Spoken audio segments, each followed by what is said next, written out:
Welcome to the Cross Canada Spotlight. I'm Mike Arsenault. Every week we take a look at some of the most interesting and entertaining stories produced across the Global News Network. First up this week, I believe the first story in Cross Canada Spotlight history that takes place thousands of light years away. A peek at the inner workings of the cosmos. This wasn't just any picture. For astronomers, it's the picture. The first direct image of the gentle giant in the center of our galaxy, Sagittarius A star. To put the discovery in context, it was announced in 7 countries simultaneously. This is the first image. So this is what they unveiled. And while we can't actually see a black hole, we can see the glowing gas around it. And given time and more pictures, they'll be able to analyze how it's evolving. No! Which Star Wars apparently didn't get right. A bit of poetic license, shall we say.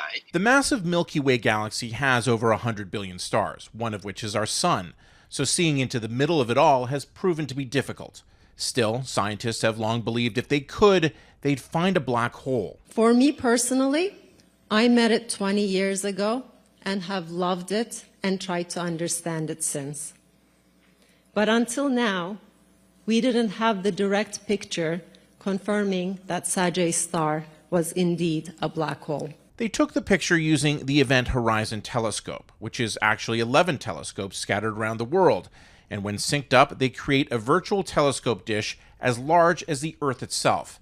To say it's complicated would be underselling it. You've got to look through the plane of our galaxy, and there's an awful lot of stuff between us and the center of the galaxy. Stars, dust, gas, planets, you name it, it's there.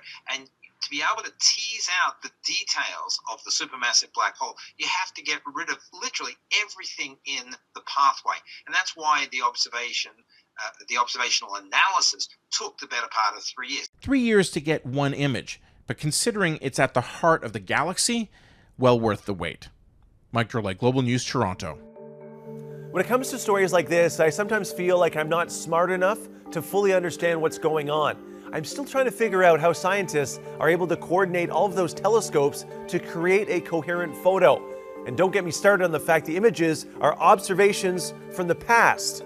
And when you really think about how small and insignificant the Earth is in comparison to the immense size of the galaxy, well, it starts to get me depressed. So let's move on to the man who is incorrectly deemed to be the father of the phrase, "Everyone will be world famous for 15 minutes." Andy Warhol, and one of his most famous paintings. We come to the American dream, Warhol's sublime depiction of Marilyn Monroe. Certainly an auctioneer's dream, America's most famous pop artist and Hollywood's most famous sex symbol. 100 million, at 110 million. The bidding lasted all of 4 minutes. To you, sir, at $170 million. That, plus fees, and the unknown bidder will pay $195 million US, the highest ever at auction for a 20th century artwork, surpassing Picasso's Women of Algiers. This particular Marilyn work by Warhol is one of the most recognizable images on the planet. It's a contemporary Mona Lisa. Warhol was a gadabout on the New York art scene, but he was a mystery to most people. Andy Warhol's reticence about himself. He popularized the silk screen technique, creating a distance between the hand of the artist and the art. Yes, I don't want to get too close to it.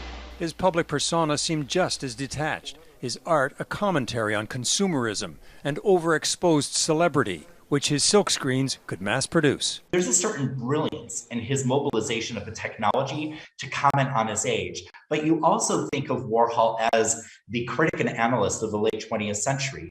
He is the artist who really dissected fame, the image of fame, celebrity culture. Kiss me, hold me tight. Marilyn Monroe was the perfect symbol of celebrity culture. From this film, Warhol used just another publicity photo to create his most famous artwork. And famous art still seems immune to economic recession. Over the last 2 years, with very unpredictable global times, people have gravitated towards the art market. I think for culture and beauty and meaning, but also a stability in value. Andy Warhol downplayed his art, said it would just be sold and resold. Well, it's like everything else. I think everything else should be recycled. Like leftover food at restaurants. He probably didn't foresee a $200 million recycling. Eric Sorensen, Global News, Toronto. Speaking of things I don't get, art. I've never been an art person, and I find the world of high-priced art to be incredibly pretentious. I can't even fathom spending nearly $200 million on a piece of art. Not when I'm currently excited about getting deals on milk and yogurt at the grocery store. But I'd rather buy the Warhol than an NFT. At least the Warhol is real. We're staying with the art theme for our next story about a whale sculpture in the Maritimes. In this art studio on Nova Scotia's South Shore, sparks fly as the endangered North Atlantic right whale is brought to life. We've been pulling together and working really long hours and hard, and so it's coming along. Project Sculpt Shore is a 20-foot replica of Snow Cone's calf, a right whale that was found entangled in fishing gear last year. Hawaii-based sculptor Jarrett Phillips flew in to help with the piece, saying he simply couldn't pass up the opportunity. To one, use my art to share with others, but to bring awareness to the Atlantic right whales. And that's the goal for visionaries Elizabeth Weil and Evelyn Hipson, who designed the sculpture as part of their involvement with the Canadian Conservation Corps. We'll be taking to different events and shoreline cleanups and filling with ocean debris and things that might have caused the whale's entanglement. Weil, who grew up on the Bay of Fundy, says she has a strong connection to the species, of which there are approximately 336 left in existence. That's something that we need to get on and start connecting people with this animal in order to make it an issue that we can all solve. Experts say the outlook for the right whale is tenuous as there are less than 100 breeding females left. We had a relatively good year last year in terms of birth of new whales and also no death in our region, so that's very positive. However, the numbers are still extremely low. The whales are currently migrating up the shore, the first one spotted just last week.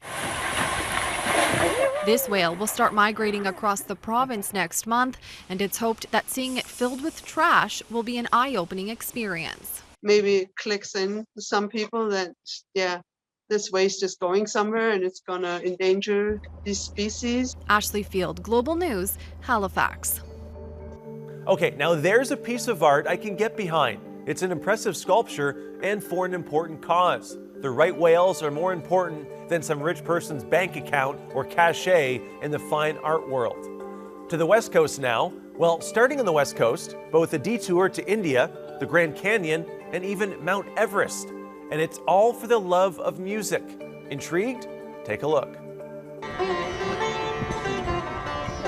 A recent trip to Nepal was an opportunity Sharanjit Singh could not pass up. A group of fellow nature lovers wondered if he would be interested in seeing Mount Everest. And I said, I will come on one condition, my sitar is coming with me. This performance at base camp is just the latest in a series of open-air shows. Most times, though, it's just Sharanjit and the great outdoors. Here I say I'm performing in front of my favorite audience. That's what I say. Trees, skies, clouds, waves. I just play for them. This musical odyssey started in India and was really fueled when, as a teenager, his teacher told him to just focus on his academics. She told me that you think that you might be smart enough to do science and all that, but you are not smart enough to do music. That was all the motivation he needed. He convinced his parents to buy him a sitar, and he's learned from several very accomplished players. 7 years ago, the sitar star moved to BC to learn Western classical music and has since toured the West Coast performing in front of live audiences. You see, it's a different kind Each of his 7 instruments has a name. This is Surbahar. Her name is Kalindi. I'm yet to give that sitar a name. That is Anjuman. It's a love for music that's been slowly gaining followers, thanks to a desire to play everywhere and for anyone who wants to listen. Here in Canada, Indian classical music is just this little sproutling. It's growing, and I have a little part here. I have a little niche for my music. So I'm grateful for that. Jay Durant, Global News. The entire time I was watching that, I was focused on his finger picking. I started playing guitar during the early stages of the pandemic, and there are definitely parallels to the two instruments, although playing the sitar seems much more complicated.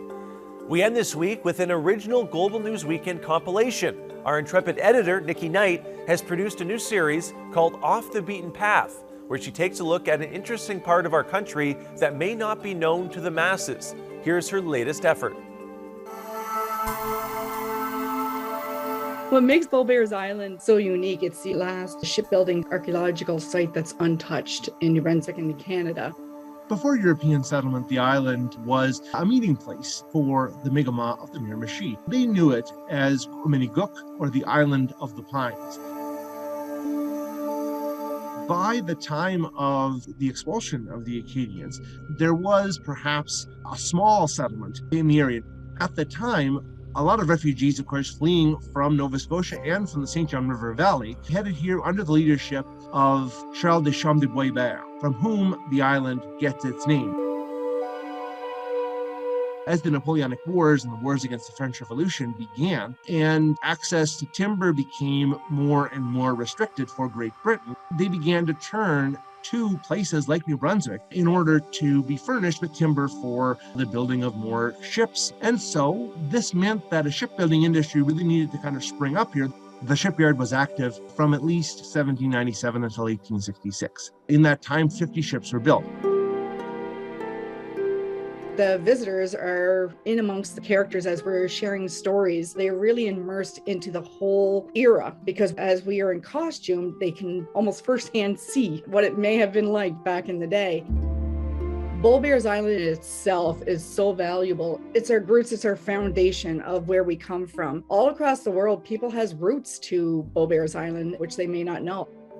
Nice job, Nikki. I can't imagine how arduous it would be building a ship in the 18th and 19th centuries. I'm admittedly not handy, but I recently assembled a chest of drawers that had over 70 screws. Now, luckily, I have a power drill. Can you imagine if I had to hand screw them all in? I'd need to take a week off work just to do it all. All right, that's it for the Cross Canada Spotlight. Be sure to watch Global News Weekend Saturday and Sunday mornings at 7 a.m. on the Global TV app and Prime Video.